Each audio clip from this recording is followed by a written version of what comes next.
On Mother's Day, poor woman struggling to feed her kids receives $200K from unknown Jake Reid.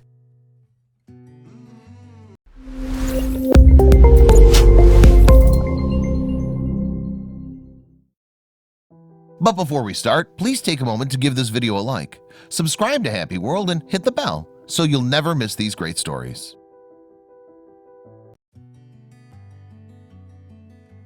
A poor woman struggling to make ends meet is taken aback when she receives a letter from an unknown Jake Reid offering her $200,000.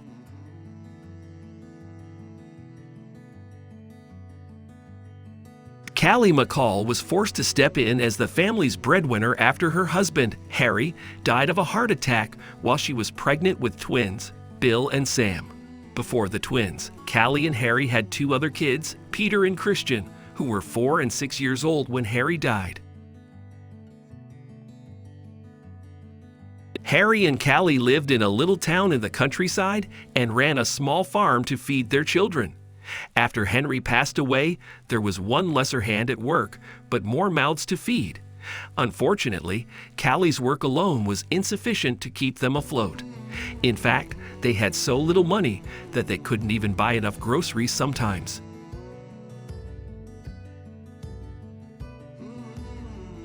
One day, Callie was shopping with her children at a neighboring supermarket when Peter approached her with a box of chocolates. "Mommy, Mommy," he cried, "can we have these? I want to get 2 boxes. Bill and Sam can share one, and Peter and I can have the other." Callie frowned as she took the box and looked at the price.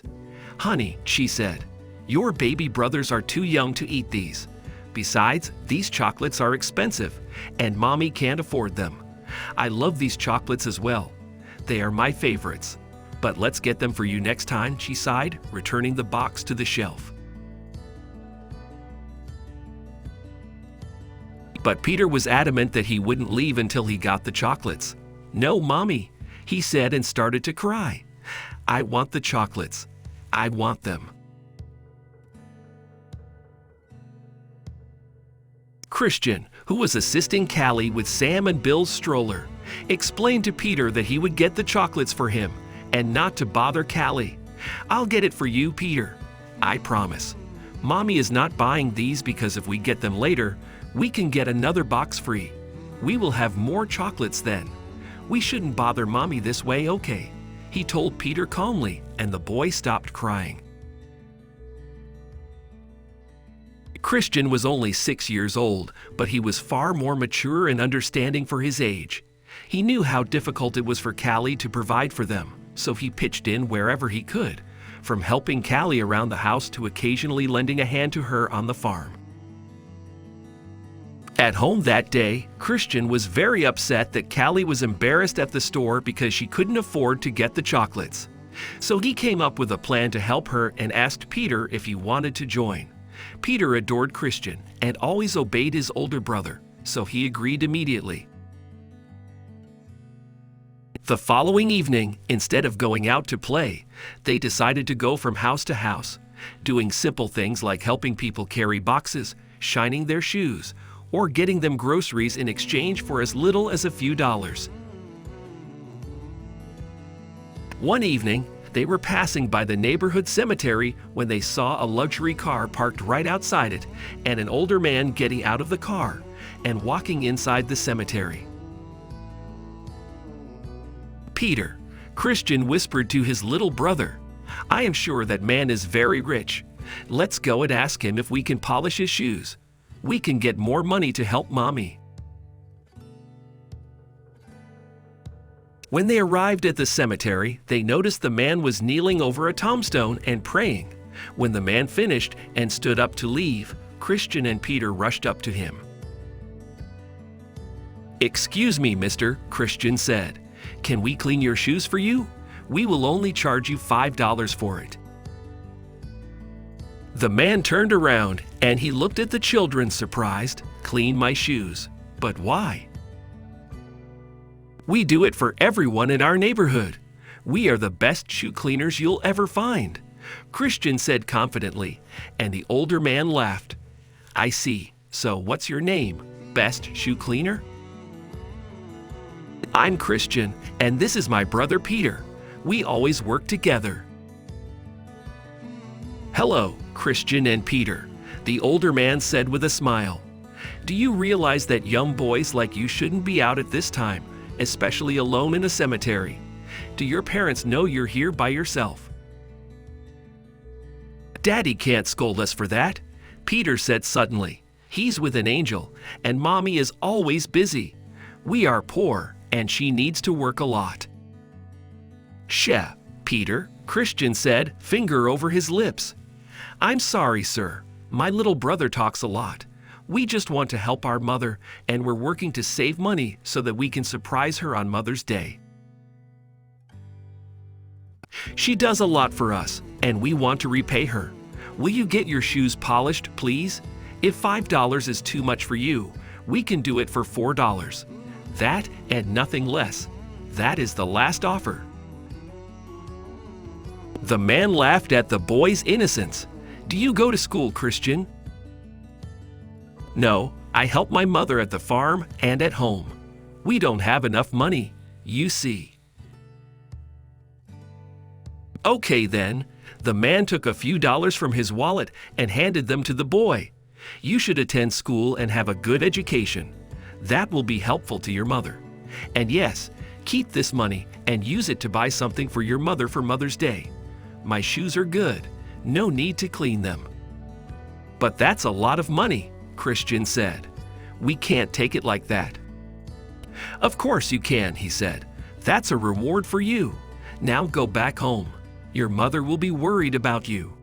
Thank you. You're very kind. I hope we get to meet again. Christian waved goodbye to him as he and Peter walked back home. A week later, on Mother's Day, Callie was busy making breakfast when she heard the doorbell ring. She walked up to the front door and opened it, but she didn't find anyone there. She looked down at her feet and found an envelope on the doorstep. She initially thought that the letter had been delivered to her by mistake because she had no living relative or friend who would send her anything. After she married and relocated to the countryside, she lost touch with all her friends, and she never had a family because she was an orphan. As she picked up the envelope to inspect it, she noticed that it bore her address on the top and that the sender's name was a certain Jake Reid. Who are you, Jake Reid, and why are you sending me a letter? She wondered as she ripped open the envelope. She was shocked when she found a letter and a check. Jesus, why would someone send me so much money? She opened the letter to read it, and by the time she finished, she was in tears. Dear Peter and Christian's mother, I came to your town a week ago. It happens to be my late mother's hometown, and I came to pay my respects to her. I met your boys when I was leaving the cemetery, and they asked me to let them clean my shoes. Apparently, they were earning money to surprise you for Mother's Day. I hope this letter didn't make its way to you before the boys gave you their surprise. After meeting the boys, I followed them, and that's how I got your address.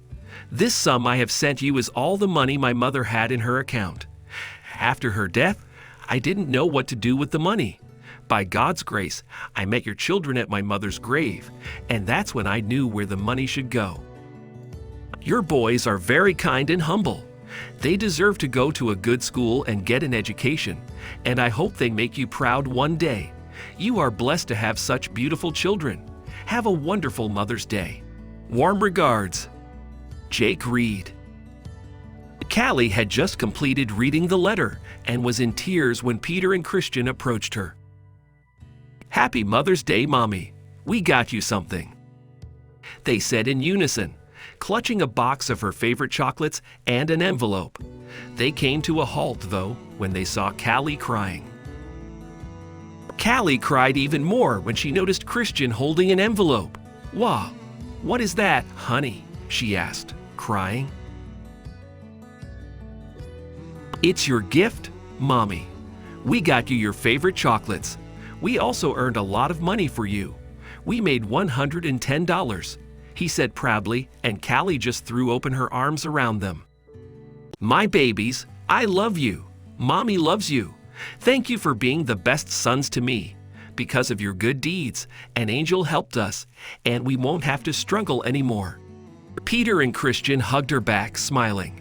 Who's the angel, Mommy? Did he make you cry? Peter asked innocently. His name is Jake, honey. He sent us money to help us. He says he met you at a cemetery. He didn't make me cry, though. Mommy is crying because she is very happy to have wonderful sons like you, Callie said, and the two boys exchanged smiles, knowing who Jake was.